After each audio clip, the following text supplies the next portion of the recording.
آپ نے کیا کہا تھا؟ جی نواز شریف صاحب اگر پرائم منسٹر ہوں تو وہ تو چاہیں گے کہ اسحاق ڈار صاحب فائنانس منسٹر ہوں، اور اگر میاں صاحب خود باہر بیٹھتے ہیں تو میرا خیال ہے کہ پھر مجھے ایسے لگتا ہے کہ اگر اس صورت میں شاید پھر اسٹیبلشمنٹ جو ہے اسی قسم کی گیم کھیلے جو انہوں نے پہلے کھیلی تھی کہ اشارہ ادھر کیا اور کر کچھ اور دیا. تو یہ ہو سکتا ہے پھر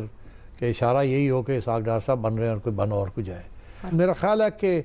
یہ بالکل یہ شاید فائنانس منسٹر جو ہے نہ زرداری صاحب چوز کریں نہ نواز شریف صاحب چوز کریں، یہ شاید اسٹیبلشمنٹ ہی چوز کرے گی. اچھا، اسٹیبلشمنٹ کی چوائس جو اب نام سامنے آ رہا ہے وہ ہے یا نہیں، یہ ثانوی سوال ہے. پہلا سوال یہ کہ مصدق ملک صاحب کے بقول یہ عہدہ نہ لینے کی وجہ یہ ہے کہ اسحاق ڈار صاحب کی صحت ٹھیک نہیں ہے، لیکن حنیف عباسی صاحب نے کہا ہے کہ وہ بالکل ٹھیک ہیں. اب آپ مجھے بتائیں کہ آپ کی چڑیا کیا تشخیص کر رہی ہے کہ وہ وزیر خزانہ بننے کے لیے تو انفٹ ہیں، لیکن اگر وزیر خارجہ